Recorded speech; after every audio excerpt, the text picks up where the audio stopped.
What if I told you the woman driving that 10-year-old Honda next to you at the stoplight has $3.2 million in investments? Meet Janet, who appears ordinary on the surface but is quietly amassing wealth that outpaces those flashy social media millionaires.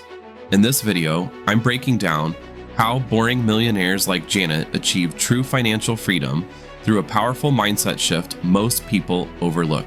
Janet's approach doesn't require massive paychecks or lucky investment windfalls. If you're tired of feeling broke despite earning good money, you'll discover a wealth-building strategy that could transform your financial future forever. Did you know that woman driving next to you might have millions in the bank? That's exactly who Janet is. Every morning, she pulls up to the local coffee shop in her 2013 Honda Civic, a car she's maintained meticulously for over a decade. Nothing about her appearance screams wealthy. She lives in a modest 3-bedroom home in a quiet suburban neighborhood. No luxury cars in the driveway, no designer clothes hanging in her closet, and no extravagant vacations plastered across social media. Janet shops at discount grocery stores with a calculator in hand and brings her lunch to work most days. What's surprising? Janet has quietly built a $3.2 million investment portfolio without ever earning a six-figure salary. Janet's journey began in a public school classroom. As a middle school math teacher earning $38,000 a year, she made a pivotal decision in her mid-20s that transformed her financial future. She committed to investing consistently, following a disciplined approach. Age 25 to 30, invested 15% of her income regardless of circumstances. Age 30 to 40, increased to 25% as she moved into administration.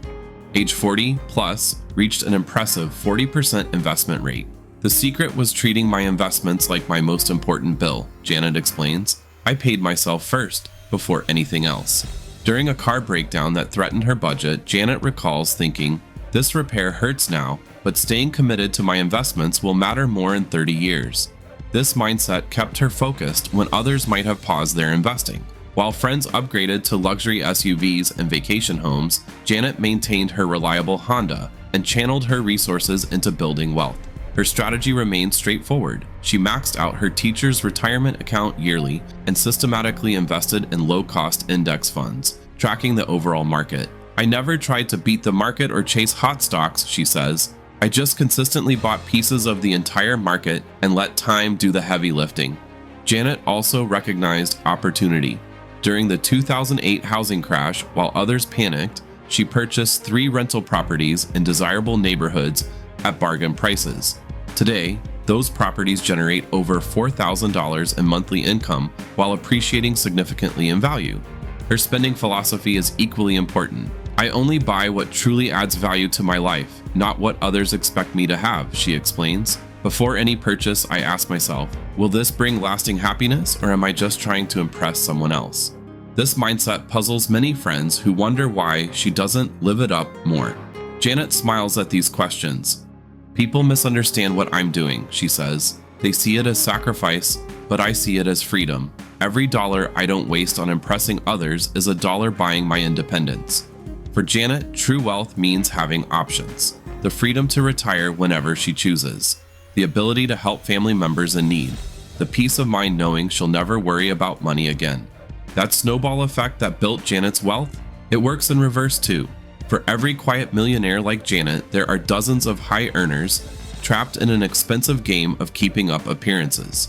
What if the biggest obstacle to your financial freedom isn't your income at all, but something happening in your mind each time you pull out your credit card? Imagine standing in line at a coffee shop when Marcus Eaton, a behavioral economist, taps your shoulder and points to a customer paying $8 for a specialty drink they'll photograph but barely taste. "That's status spending in action," he whispers. Eaton, a financial freedom coach who studied wealth building patterns for years, has identified the invisible force keeping many six-figure earners broke: status spending. Status spending is when you buy things not for joy or purpose, but for what they signal to others about your success and worth, Eaton explains. Consider the last time you upgraded your phone when the old one worked perfectly fine. This decision wasn't about utility, it was about external validation. This behavior creates a financial quicksand that pulls you deeper with each purchase. We're naturally wired to compare ourselves to others and seek social approval. In today's world, these tendencies work against our financial health.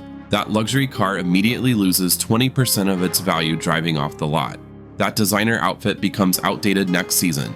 These status symbols actively drain wealth instead of building it. Social media has amplified this problem exponentially. We're comparing our everyday lives to carefully curated highlight reels from people worldwide. Each scroll through Instagram exposes you to vacation photos and lifestyle upgrades that trigger feelings of inadequacy. This constant comparison fuels what psychologists call social comparison theory, creating relentless pressure to spend just to keep up. This trap especially endangers high-income professionals. Doctors, lawyers, executives, people you'd expect to be financially secure, often live paycheck to paycheck despite earning multiple six figures. Through lifestyle inflation, their expenses rise alongside their income. Bigger houses, luxury cars, private schools. Without intervention, increased earnings get absorbed by increased spending, leaving little for wealth building. Most money problems aren't income problems, they're mindset problems, Eaton emphasizes. The doctor driving a Tesla while stressing about her mortgage payment is often less financially secure than the teacher quietly investing in index funds. To break free, Eaton recommends creating a status subtraction list, identifying expenses that exist solely to impress others. Review your recent purchases and honestly ask, would I buy this if no one would ever know about it? This exercise often reveals surprising spending patterns.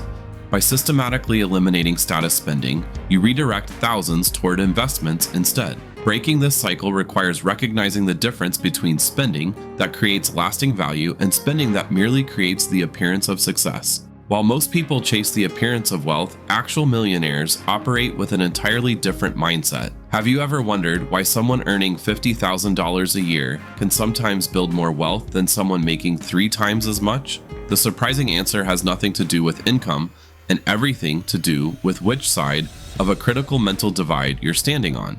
Consumers see money as something to spend. Wealth builders view each dollar as a little employee that can work for them. This fundamental difference determines whether you ask, "What can I buy with this?" or "How can this money make me more money?" We're bombarded with thousands of advertisements daily, creating what Marcus Eaton calls the consumer mindset, where your default reaction to money is thinking about purchases. The profit-first method flips this script. Instead of get paid, pay bills, spend, save whatever's left, this approach immediately allocates a percentage to wealth building before anything else. When Sarah, a marketing professional, receives her $3,000 monthly paycheck, her banking system automatically routes 20% to investments, leaving the remainder for bills and expenses. The money grows before I even have a chance to think about spending it, she explains. To implement this effectively, Marcus recommends 3 distinct bank accounts: a profit account for savings and investments, an operating account for essential expenses, and a tax account for self-employed individuals. Modern online banking makes these automatic transfers seamless. This approach leverages constraint design, structuring your environment to make saving automatic and spending more deliberate. One of Marcus's clients, a Netflix software engineer, set up a weekly $100 prepaid grocery card and a monthly $200 fund debit card. When the cards are empty, that's it until next month, he told Marcus. At first, it felt restrictive, but now it's liberating. My wealth grows while I sleep. The opportunity cost filter transforms spending decisions. That $800 phone isn't just money. It's 27 hours of your life at $30 per hour. Would you trade those hours for that upgrade? Marcus asks. Sometimes yes, but often no when you frame it this way. Wealth builders practice high frugal living, investing in quality items that last longer rather than cheap replacements. Instead of purchasing budget shoes repeatedly, they buy one durable pair and maintain them. These strategies align your financial habits with your values. When you view money as a tool for building freedom rather than acquiring stuff, your relationship with finances transforms. You begin making decisions based on what truly matters, not what advertisers suggest should matter. So what is wealth really about? It's not the fancy car in your driveway or the designer clothes in your closet. As Janet's life shows us, true wealth means freedom, the ability to live life exactly how you want. She works just a few hours weekly, travels whenever she feels like it, and never stresses about money. Building your own financial freedom involves making choices that match what you value. Janet understood this from the beginning. Wealth gives you the power to choose how you spend your time. Today, challenge yourself. Am I spending to impress others or to create the life I actually want? Your answer could be the first step toward true financial freedom and lasting happiness.